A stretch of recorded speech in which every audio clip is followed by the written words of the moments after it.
What up, team? It's Parker Olson here. Was just on with the real Jason Duncan. We covered everything from how do you get to success, food, mushrooms, tech, AI, web scraping. You don't want to miss it. Jason, thank you so much for having me on the root of all success, and I cannot wait to stay in touch, brother. Peace. Welcome to the root of all success with the real Jason Duncan. A podcast that explores how the world's most powerful entrepreneurs unlocked success and how their stories can help you do the same. A successful educator turned entrepreneur, Jason has built multi-million-dollar businesses that have been featured in Inc. magazine and Entrepreneur magazine. His life's mission now is helping entrepreneurs live what he calls #the exit lifestyle. Introducing TEDx speaker, mastermind leader, author, entrepreneur, cigar aficionado, motorcycle enthusiast, and host of The Root of All Success, the real Jason Duncan. The real Jason Duncan. Well, hey there. Welcome back to another edition. I am the real Jason Duncan. I've got Parker Olson on the show today. Parker is only 27 years old. He has already had a startup that he is now selling. It's a national food company called Forage. It's all based on mushrooms. We're going to talk about, and no, not those kind of mushrooms, but we're going to talk a little bit about mushrooms today on the show. But this guy is part tech wizard, part snack connoisseur, 100% entrepreneurial spirit. He's all in on everything he does. This is an episode about what it looks like to go all in on everything. You're going to hear his story about he started the Twitter feed with it ended up with 750,000 followers, how he got into the food business, how he went all in on these diets until he figured it out, and now how he's about to transition and sell the food business to get into the tech space. So this is a very interesting cat, and I'm really glad to have him on the show today. So please take a listen and help me welcome Parker Olson to the show. Hey, Parker, welcome to the show, my man. Jason, what's happening? Well, it's good to have you on the show. We were talking pre-show about podcasting in general, and you've got some cool stuff that we're going to talk about in the podcast world that you're delving into. But when I get guest appearances or people that say, "Hey, I want so and so to be on your show," or some people reach out want to be on the show. I have so many requests now. I get to be very selective. That's very different now that I'm almost at 200 episodes. Very different than when I was at the beginning. I was begging people to come on the show. Well, now I can be pretty selective. And you said, well, I guess I'm lucky I got in. Well, the thing is, if you offer something of value, that's how the business works. You offered me something of value when you first reached out. I was like, yeah, this guy, I like this guy. So well, here we are on the show. You offered something of value. Plus, you have a really cool and interesting story of entrepreneurship that I think the audience is going to dig into.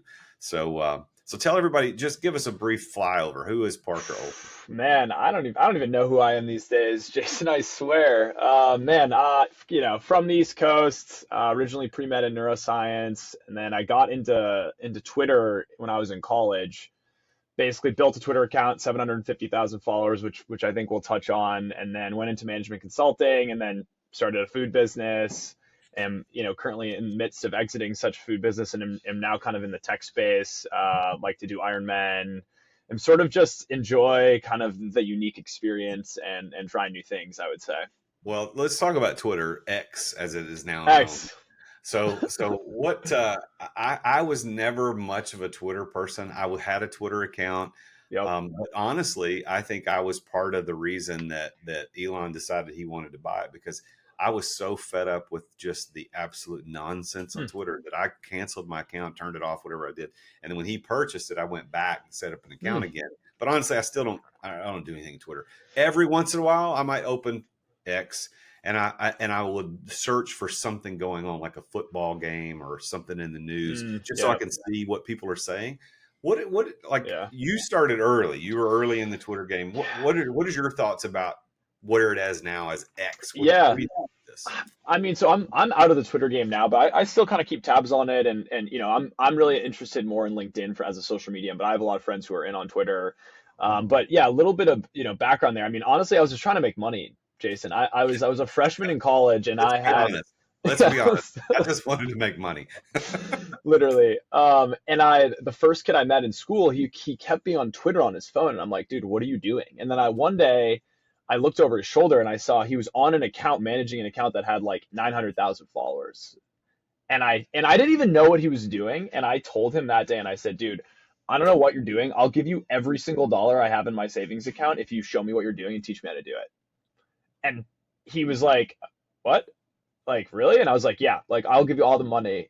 Quick guess. Any guesses on how many dollars I had in my bank account at the time, Jason? I want to say less than $200. No, I didn't have that little, thankfully. I had $3,216, and I sent him $3,216. I texted my mom. I said, Mom, I have $0. By the way, I may need some Wow. money. So yeah, Dude, that's all in. Was yeah, it worth it? definitely, man. Yeah, and that's kind of how that's a little bit how I like to do things. I think it's one of the only ways to do things. But yeah, I mean, he showed me how to build a Twitter account, and he helped me kind of build it up to 100,000 followers, and really showed me really like the path of how you build a Twitter account from, really 100K up to like several million. And I only built it to about 750,000. I think, as you mentioned, or maybe we'll talk about it. It was called Shit Your Parents Say. It no longer exists anymore. But yeah, that was sort of my initial jump into entrepreneurship. So, so you paid $3,200 to get this guy to teach you how to get into Twitter world to Yep. build followers. You wanted to make money. Did you make money? I did make money. I think in total, I think I made like 19,000, like $600 over maybe 9 months or 8 or 9 months. How? How did you make the money? So what you do is, once you have like a follower, you're trading retweets with other accounts. So it's like you're DMing an account that has a similar amount of followers, 100 to 300K when I was in that range, and you say, hey, trade 3 retweets. You retweet their content for 15 minutes, and they retweet yours, and so you're cross-pollinating the audiences, and then you're gaining followers through it. And then every like 6 tweets, I would tweet an ad that would send people to my blog. So I started a blog, and the blog basically was writing articles that had the highest paying ad keywords. So my blog was all about like top 10 lists, like top 10 party schools was like the best blog I ever wrote. And then, traffic's coming in, and then I'm getting paid ad dollars from these advertisers on the blog. All right. So you 3,200 in, 19, 20 grand out. Mm-hmm. I mean, not a bad return, but also not life-changing amount of money. No. But 750,000 followers is no slouch. I mean, so did the account just die? Did you let it go? Did you sell it? What happened? Yeah, so it got hacked at one point, and then it went up to like 950,000 followers, I think, from like fake bots. I got re-control of it, and then like it got flagged by Twitter, and then I basically kind of sunsetted it. And then I have a friend who had a brand a couple years ago, and he was like, hey, could I use this? And I was like, sure, whatever. And I gave it to him, and honestly, I don't even know where it is. I texted him the other day, and he was like, I don't know, because it doesn't exist under his brand name anymore. So probably a lost opportunity, honestly. Oh my gosh. Yeah. 750,000 real people. I mean, let's say that's half wrong. I mean, that's 375,000 people Yeah. that you had access to. There should have been some way to capitalize on that greater than 19 grand, I would think, right? Jason, I'm not the sharpest tool in the shed, and maybe slightly unfortunately, I'm not the most fiscally motivated anymore. But yeah, I think you're right, man. I really do. Well, so now, well, since we're talking about this, what are your just thoughts on the X On thing? I X. mean, what's going on with this? Was that a good brand move in your opinion? I don't like the changing of the brand name. I think Elon's like big enough where like it probably doesn't, like, the brand equity doesn't get hurt as much as like another founder who's not as prevalent as he is. But I don't necessarily understand the brand shift. But I don't disagree with a lot of the things he's doing. Right? It's like, to your point, like he's gotten rid of a lot of spam on Twitter. And I think he's trying to make it like an authentic social media again, and trying to figure out like the whole news cycle. And so I guess I somewhat appreciate that. I also just appreciate anybody who like thinks something's wrong and is willing to actually take a risky move to fix it. So I think I respect it. Yeah, I mean, who knows what he's trying to do? His long play. I mean, the guy's extremely smart, but Yeah. even though I'm not a Twitter fan or really a user, I mean, I have an account, but like I said, but the Twitter is such pervasive thing. Like everybody knows what that is. If you're not living under a rock, you've heard of it. Yeah. And what you do on Twitter is tweet. So there is a verb that goes, like if I said tweet, I don't even have to tell you what I'm talking about, because we all know we're not talking about a bird. Yeah. We're talking about the platform Twitter. What do you do with X? Like, I don't understand. What's the verb you do with X? The brand cachet, I get there's a lot of baggage because the liberals took it and ran a certain direction and wouldn't let conservatives, and then the conservatives got mad Mhm. about it. And there's such this political divide. Maybe he's just trying to clear the deck, but I just think he messed up. In my humble opinion, of a guy who has one thousandth of 1 millionth of percent of what he owns, I get it. That's my opinion. Oh, that's funny. Yeah. Well, Teach so their own. anyway, let's get off X for just a second. Now, you've made it really big in mushrooms, and not the other kind of mushrooms, No. but because there's a lot of talk about psilocybin and all that kind of stuff, and what is that stuff? Psilocybin. Yeah. Psilocybin, all the stuff with the mushroom. There's a lot of talk about that right now, Yeah. but that's not what you did with mushrooms. You did something different with forage. Tell everybody a little bit about that, because I know you're preparing to sell that company. Yeah. So Yeah. And what's that about? quick side note, and I'm actually not sure if you know this about me, but I am a certified psilocybin peer assistant. So like I've gone through an official certification body to basically administer psilocybin trips for folks. I've done a couple trips for folks. I mostly focus on helping people think about microdosing primarily, but yes, that is not tied with my business. That's more of a personal interest of mine. So yeah, Okay. forage, what we're doing, what we've done is we basically are taking like everyday snacks, right? So different packaged goods. We have like a loose bag of granola. We have a meal replacement bar, and we're fortifying it with different mushroom extracts that have different benefits, right? So are you familiar with some of these like medicinal or functional mushrooms that people have been talking about? Vaguely, Okay. but yes. So they have basically different medicinal compounds depending on the mushroom, right? So as an example, there's a mushroom called turkey tail, and it's shown to have like very legitimate anti-cancer properties, where even this goes so far that in Japan right now they actually use turkey tail as a cancer within a cancer treatment. They're considering it in the US right now. So there's really interesting benefits that different mushrooms can have. We use a mushroom called lion's mane specifically, which is one of the more popular ones. And lion's mane provides basically like it causes the neurosynthesis of neuro growth factor. So that probably sounds like a lot going on. Neuro growth factor is effectively what your brain cells, your neurons actually need to feed on to grow. And so it is the best organic synthesizer of neuro growth factor known to man. Like there is nothing else on this planet that you can consume that will actually create more neuro growth factor inside your brain than the lion's mane mushroom. Lion's mane. Write it down. Yeah. Um, How does one get a hold of lion's mane? so we take the extract in the powder format. We put it in our snacks for it to be like easily accessible. There's like mushroom coffees. You can buy supplements. You definitely want to buy high quality stuff. Like a lot of people, sometimes they're getting into the game and they're like, okay, it's not super cheap, right? So I want to buy maybe the lower cost items. Well, look, those aren't going to have high amounts of these active compounds that are actually providing the benefits. So, if we want to, I'd be happy to send a couple of good brands that I would highly recommend. That if folks are interested in trying them and kind of seeing Yeah, what it's about. I think people are curious enough about that to want to look into it. Hmm.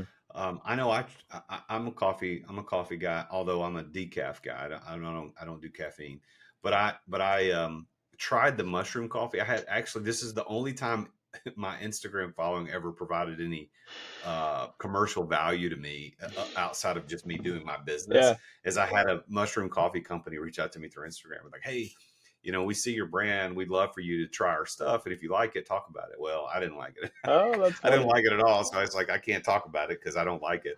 But mushrooms in general, I love mushrooms to eat. I'm not into I'm not into the microdosing. I'm not that's not me.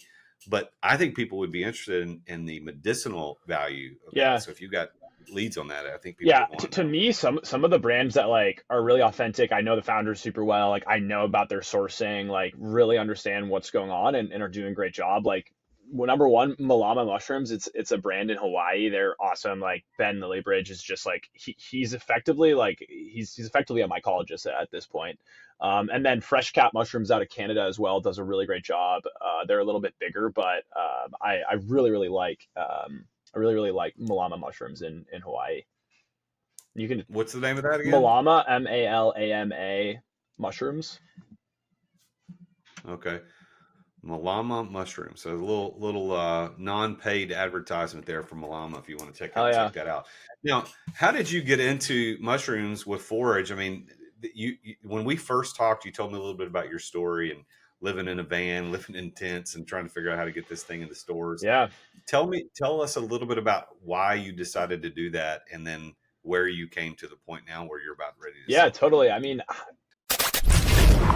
Let's take a quick break to thank our amazing sponsors for making this podcast possible. As an entrepreneur, I know that you have to deal with sales on a regular basis. I mean, every entrepreneur does. And if you aren't paying attention to sales as an entrepreneur, you're not going to be an entrepreneur for very long. But I've got a sponsor of this show called Dub that helps you bring the personal back to sales. If you want to figure out how to improve content creation, improve client trust, improve your sales process, decrease the sales cycle, because we all know time kills deals. If you want to increase client bookings and increase conversions, you need to take a look at Dub. There's a special offer for Dub for listeners to The Root of All Success at therealjasonduncan.com/Dub. And that's DUBB. What Dub does, I've been using this for years. I'm a huge fan, and I'm so honored that they're our primary sponsor of the podcast. But they have helped over 60,000 businesses around the world communicate better, to make sales easier, to make sales more personal. And Dub is built for growing teams. I mean, you can set up video emails, you can set up custom onboarding, you can do admin reporting, anything you need around video and sales and automation. Dub is there. You can try Dub now. Your conversions to sales are waiting. All you got to do is go to therealjasonduncan.com/Dub. And there you're going to get 2 weeks for free to try Dub. Plus, you're going to get 50% off your first 2 months of Dub. You can't beat that. So go check it out. Go to therealjasonduncan.com/Dub. Thanks for listening to our sponsors. Now, back to the show.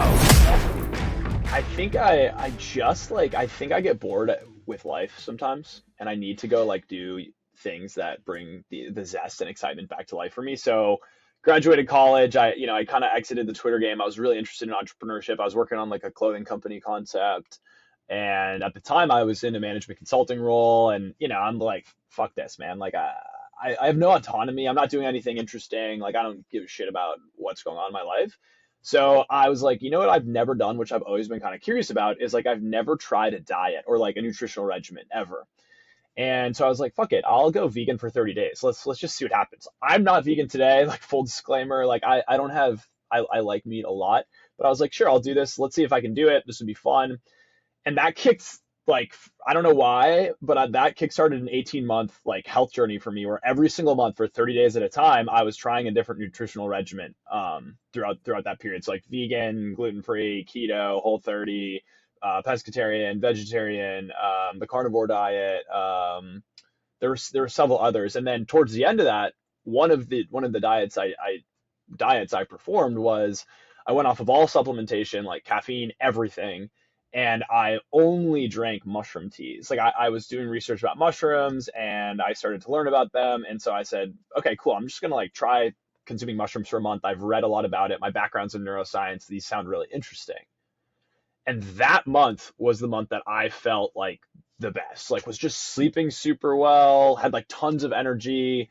And then I started, getting really into the research, and I was like, fuck, there's a lot here. Like there is the actual research behind these ingredients is really, really good. And like the results are really awesome. The issue is a lot of that research historically has been done in Asia, and was kind of just starting to come over to the Western hemisphere. And so that was kind of like, that was where my mind was like, whoa, there's something really interesting here. So mushrooms, your interest in mushrooms came from a personal experience of trying all these different diets. And then how did that lead you to say, well, I'm going to do these meal replacement bars. I'm going to do granola. I'm going to do forage began. And that's FORAGE. IJ Correct. is how you Hmm. spell it, or IJ.co is the website, forage.co. So how did you decide, okay, mushrooms work for me. I'm going to start a business around Yeah, so this. I was like, man, mushrooms work. This is awesome. Like, I don't shut up, Jason. I talked, I tell people about what I'm thinking and trying and interested in all the time. And so I was bringing in these like kind of gross like mushroom powders I was mixing into like into hot water in the mornings into work and like telling my manager about it and my colleagues, and they were like, cool, all right, like I'll try some. And always the response was like, they were like, this is disgusting. Like, I even if this works, I wouldn't take it every day because it's fucking gross. And I was like, damn, they make a really good point. I firmly believe there's something here. Like, how could I create something? Like, I almost saw it as like a fun little challenge where like people at work would start consuming it. And so I started like putting it into like an oatmeal, and I would just like walk around the office and be like, try this. Or like I started putting it into a granola, and then I also kind of came to the realization that I didn't love the taste either. And then why not try and make something that I actually like the taste of, where I can get it into my diet every day. And so Yeah. that is what sort of kickstarted this, like, how do I get it into food where it still is effective? Because, if you like bake it for too long, or there's certain processing techniques you actually can't perform on, that will actually kill the medicinal compounds. That actually tastes good. So it was sort of like a fun little like personal challenge, if you will. No, you did it though, and you challenged it and you got it, but it became commercially viable. You Yeah. got this thing into stores and packaging, and it's legit. It's a legit thing. So how did you do that? Man, that was a long journey. We were, baking it at home, and then we started renting a space during COVID from the pizza cafe on our block, but we couldn't store stuff there, so we had to store stuff in my bedroom. And so then every night I'd walk stuff over, we'd bake it, I would sell it like locally. I was selling it to kind of local retailers. We started to sell really well. And then I was like, okay, well, I need a bigger space. And then, I found a friend who owned a cafe down in Pike Place Market in Seattle. And then we go down there and we bake 4 nights a week, and they had bigger ovens. And then from there, I was like, okay, we're growing again. I need to find a co-packer, called all these co-packers, found a co-packer, went through testing, started producing with them. Okay, we sold, like, this co-packer can no longer support us. Now we got to go find a new co-packer. And that was sort of like the journey up to kind of where we are today. And you got this into some major Hmm. retailers. You've got some revenue, obviously enough revenue coming in to justify this being a legit Yeah. business. Now you're looking at selling it. So tell us a little bit about the financials around it, whatever you're free to share. Like, Yeah. where did you go from idea to, hey, we created this much in Yeah. revenue, we're selling this many bars? Yeah. I mean, What can you share? look, it was fun, and we could talk about some of like the hustles behind, yeah, getting into some like national retailer stores like Sprouts, and we're in like some Albertson Safeway chains and Kroger chains. But dude, fucking food is a nightmare, dude. Like, you want to build a 50, $100 million brand today and go have a huge exit and be set for life. Like, that's going to take you 30, 40, 50 years, or you're going to have to raise $100 million to do it, and then sit there with no equity. And I started to see some of that writing on the wall about a year ago, and our margins are fucked. And COVID really didn't help that. Like, labor cost increases, freight cost increases, raw ingredient cost increases. So for me, it was like, look, this has been really awesome. I'm like proud of what I built. We're on track. We'll do, probably just over $1 million this year, and largely bootstrapped. And then, it's just like, I don't want to be here in 10 years doing the same thing. I just don't. And for me, I was like, okay, this, we've had some really good growth in recent history. The brand position right now is really strong. Mushrooms are like really hot. We've been listed on kind of like a lot of like up and coming emerging brands. Our distributors have both of our major distributors have put us in their top 10 brand portfolios of like, these are the 10 brands we think are going to make it big. So it felt like a good time to go to the market and be like, look, we've got it to a good spot. We probably need to sell this to somebody who could manufacture it on their own and increase the margins. But that was sort of where we were at. And so you found a buyer, or are you trying to find a buyer We right have now? two potential buyers. One of them is really strong. Both of them are manufacturers. One is a manufacturer in New England, and they have 3 brands themselves. And then the other one is a manufacturer in Seattle, and they have 2 brands. So people who understand retail understand how to go out and sell, but are manufacturing it themselves, so the margin actually makes sense.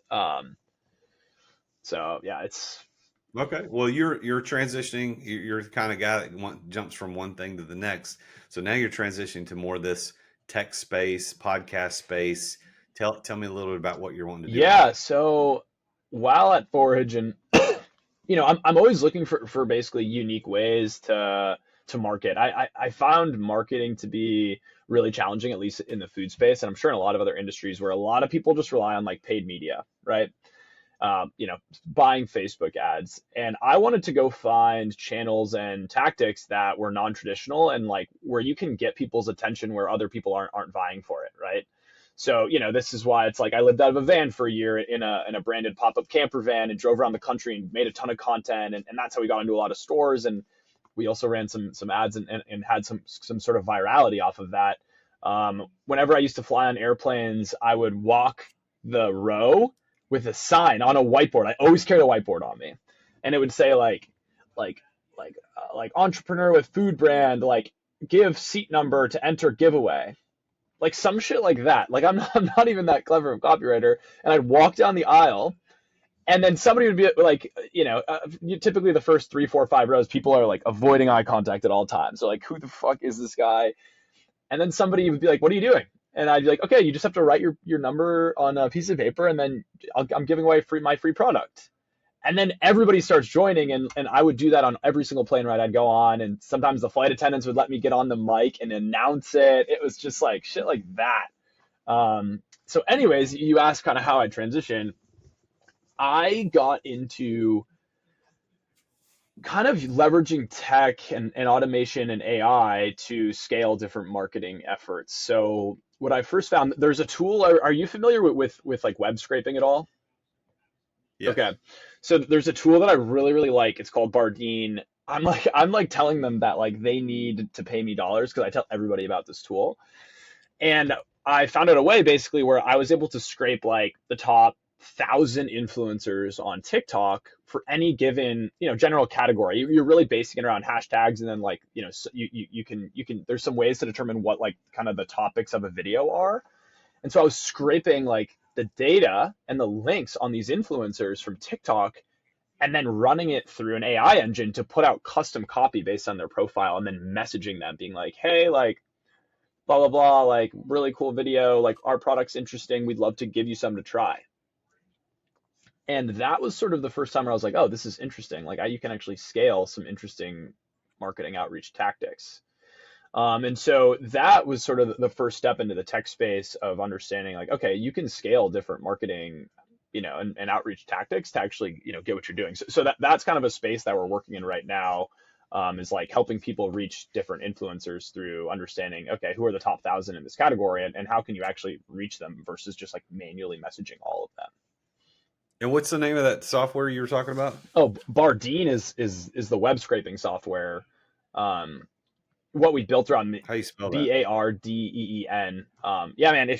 If you personally ever wanted to look at it, or like you think your followers would be interested, we could do like a live, and I could like. I'm not tech at all, man. I got no background, but I taught myself it all. It's really straightforward, and would be happy to kind of go live and kind of show you what's going on there. Well, that's interesting. I wrote that down, Bardeen, Bardeen. Mm-hmm. So what are you doing now with podcasting? Because I Yeah, think that we talked pre-show, this is your next foray I think into so. entrepreneurship, is this Yeah, podcasting so piece. I'm working on a concept that is kind of similar, right? So it's like podcasts are interesting, and there's some people who have a great story to share and want to go on podcasts, but it's like, what podcasts do you go on? Like, how do you actually think about, how do you think about contacting different podcasts? And so what we've done is we built a tool that similarly scrapes a ton of data on podcasts. And transparently, this is actually not how I came in touch with you. And what it says is we say, okay, for example, X, like my friend Jess wants to go on podcasts, right? And she is the director of customer experience at Feastables, which are you familiar with Feastables? You're not familiar with Feastables? Are No. you familiar with Mr. Beast? Okay, Yeah. Feastables is Mr. Beast's chocolate brand. They went from like 0 to 300 million in like 18 months. And Wow. he just crossed 200 million subscribers across his platforms this week. He's the biggest influencer that exists. Right. And so anyways, she's like, yeah, like I want to go and kind of start my own consulting gig. I'm interested in podcasts. And so what we've done is like we have scraped this massive data set of all the podcasts that exist literally globally. And we can say, okay, this is what Jess wants. What podcasts should she basically listen to? And like determine like, hey, like this would maybe be a really interesting fit for me to go, A, share my story and connect to the host, and then also like get on that podcast and maybe like, you know, tell people about what I'm doing. And so this algorithm now can take her story and what she wants to do, and it can say, hey, here are the top 100 podcasts. Here's probably a really interesting episode you should go listen to. And then from that, okay, like these are podcasts you should probably like reach out to. So thinking about building it like that, or like helping people get on podcasts and think about what that could look like. On the other side, thinking about, you know, Jason, let's say like I'm coming on your show next week, right? Maybe building a service that similarly, all you do is you type my name into a chat window, and then our kind of web scraper scrapes all the available information on me on the internet and the industry I'm in, all the most recent news, and it generates a one sheet. And it says, this is Parker Olson, here's his bio, here's the industries he in, here's the most recent news on the industry, and here are relevant questions to ask him about himself, his company, and the industry. I think that would be definitely useful to find that information in a single spot. I know my podcast manager would love to have that. I built the beta version of that on Monday in like 2.5 hours, and primarily using Bardeen. All right. So what are you doing with it next? What's the next big play? I don't know. We're gonna figure out. I think like between like getting people on podcasts, helping podcast hosts, or the influencer outreach tool, like what do we want to move forward with? And I say we. I have a co-founder, and he's a bit more tech backed. And we're trying to figure out, okay, you know, these are all interesting ideas. Which one makes the most sense to really go to market with? And we don't want to raise any money because we don't want to answer to any investors. I don't know if you've ever answered to investors, but it's fucking annoying. It is. It is indeed. It is indeed. Well, let me ask you a question. So this is the root of all success, after all. The name of the show is the root of all success. What does Parker Olson consider the one key to success? Thinking about obviously what you've been able to accomplish in these different ventures, you've been successful. So what is your one key? Yeah, I to think success? for me, it's just like pure like shamelessness. Like I think there's a lot of times people don't do things because they're afraid of what other people will think, or they're like, I can't do that. And I think just being a savage and willing to be really shameless about stuff will get you a really, you know, a really long way, right? It's like I could have not gone into food because I didn't know shit about food, but I was like, fuck it. I don't really care what people think. I'm going to figure this out. Similarly with tech, like you just got to go for it and not care what other people think about you. And then how do you define that word Yeah. success? I think success is about kind of going to bed and on average being like, I fucking love what I'm doing every single day, and having the ability to sort of like work on the things that you're really passionate about and bring you fulfillment, whatever that may be. And with that as a definition, do you consider yourself to be a successful person? Right now, I think so. But that changes. That Good. changes. Yeah. Well, if you had to speak to the audience directly and you were going to give advice as a young entrepreneur, you know, you've done some pretty big things that most people your age would only dream about being able to accomplish. You've done those things. Because how old are you? I'm 27. Yeah, so you're still in your 20s, man. You figured this stuff out so much sooner than most people have ever figured this out. I mean, you got a national food brand you're about to sell. That's pretty killer at 27 years old. You're about to start a tech company on the podcasting, which is hot right now. What is your piece of advice that you would speak to the listener? Say, listen, if you want to be successful, this is what you must do. I think so. I before the food company and others, you know, I tried to start like a clothing brand and some other things, and I realized over time that like most of the time, like the work kind of sucks. It's pretty shitty. Like there's a lot of like bad days, I think how most people would define them. And you really like, if you find yourself really stoked to go solve problems anywhere, or to like get shit on, you know, and metaphorically, or like do the hard work and still be excited, like you should keep pulling on that string. I hate when people think, oh man, I should go into AI because AI is really hot and I'm going to go spend time there, and they aren't excited about it. And then that's where the hard days get really hard. And that's where like you're probably going to give up. Like you need to go and find a space where you're like, I wouldn't give up even if this sucked every single day because I'm so stoked on it. So the piece of advice is like go find what you're passionate about and just start just like pulling threads, talk to people, start doing things. Find what sort of careers are in that space, right? Assuming you're interested in entrepreneurship and kind of working in that realm. Well, dude, it's really cool to see somebody your age figure this stuff out. I'm going all in on learning how to do Twitter, building a 750,000 follower account, figuring out how to make money, maybe losing some opportunities that you should have cashed in on there, and then going all in on diets, vegan, vegetarian, pescatarian, paleo, all these things you did to find the one thing that you said, hey, this works. I'm going to do a food brand around it. Now to sell that, now you're going to go all in on this podcast kind of SaaS model, software as a service. I think the theme here is that, going all in, and that's what you said your key. It was pure shamelessness, with being a savage, going all in on stuff. So it's working for you, man. So congratulations. I can only imagine over the next decade or so what you're going to be into and what you're going to be doing. So congratulations on all your success. Is there anything you want to leave? I'll give you last word to the audience today. Any items you want to talk about, things you want to say before we sign off for today? Nothing. I guess for me, it's like whatever we build, we're going to put on podpitch.com, I think, if it's in the pod space. And then, I used to love this. This was our number one rule at Forage, and me and my co-founder also instituted, but no holding back. Don't hold back out there. Not today, not tomorrow. No holding back.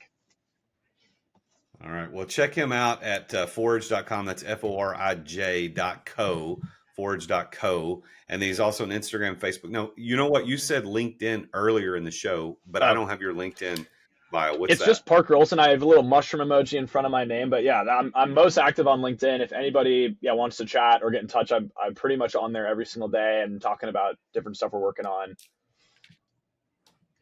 All right. Well, check out Parker Olson on LinkedIn. Parker, it's a pleasure to talk to you, man. Congrats on your success, and who knows where it's going to go next. Thanks, man. Peace, brother. Well, there you have it. Back. Another Don't hold back out there. Not today. About his not tomorrow. Journey to no holding back. Parker's an interesting guy, right? It's for him. The theme here is go all in. Like you go all in, and when you do, just be a savage about it. Be shameless about it. Make sure that you don't leave anything on the table. And it's just Parker Olson. I have a little mushroom emoji in front of my name, but yeah, I'm most active on LinkedIn. If anybody wants to chat or get in touch, I'm pretty much on there every single day and talking about different stuff we're working on. But that's not impossible for anybody. It just takes that ability to go all in, just like he talked about. Now, one of the interesting parts of his story is that when he wanted to learn that Twitter thing, he went all in by saying, listen, I'll give you all the money in my checking account. It's like $3,200 that he sent to this guy to learn all in. And that investment that he made in himself, sure, it only came back to 19 grand over the next 9 months. That's not a huge return on that investment, but obviously he got his money back plus a lot more. But the point here, and I think the lesson for you as a listener is this: what are you going all in on financially? Have you invested in yourself to learn something? Have you bought that course? Have you enrolled in that class? Have you got that certification? Did you pay for the coach? Did you invest in a mastermind program? What is it that you've gone all in on? Because if you haven't, you're not going to be any different than you were last year. And that's the scariest thing, is you wake up in a year from now or 2 years from now and you're the same person you were a year or 2 years earlier. Go all in, invest in that thing. Now, if you're interested in what I do, obviously I'm a coach and I run a mastermind called the Exeter Club. If you want to look at being a part of the Exeter Club and you're ready to invest in that to get around people that will help lift you up to that next level, then I invite you to take a look at the Exeter Club. Go to theexeterclub.com. That's EXIT, just like the word exit, and then ER, theexeterclub.com. You can go check that out. And if that matches with what you're looking at trying to accomplish, go all in. Schedule the time to talk to me, to apply to be a part of the club, see if you qualify. And if you do, let's do it. Let's do this together. Because if you don't go all in, you're going to have the opportunity for the rest of your life to wonder, what did I miss? Did I miss something? Did I not go all in when I should have? Parker Olson at 27 years old has gone all in his whole life, and who knows where this guy's going to be next. check him out on LinkedIn. Look him up, Parker Olson. Parker, thank you again for being on the show today. It was a pleasure. Make sure that you, listener, tune in again next time when I talk with another successful entrepreneur about his or her journey to success. And I'm closing in on the 200th episode, so you don't want to miss that. I got some really cool stuff coming up on episode 200, not too far into the future, maybe next week, week after next, 200 will be coming out. So thanks for listening. As always, I'm the real Jason Duncan, and Jesus is King. Attention business owners. Attention business owners. Feeling burnout from running your business? Uncertain if you're nearing burnout? Take our free 10-question business burnout test at businessburnouttest.com to discover where you stand. With just 10 quick questions, you'll learn how to immediately begin making changes to regain freedom and success. Cut your daily operations time in half. Improve your quality of life and prepare your business for your future exit without losing revenue or profit. Visit businessburnouttest.com now and take the test. Thank you for listening to another edition of The Root of All Success with the real Jason Duncan. If you've enjoyed this week's episode, visit therootofallsuccess.com to access the show notes and other helpful resources. Follow Jason on social media at The Real Jason Duncan. See you again next time here on The Root of All Success.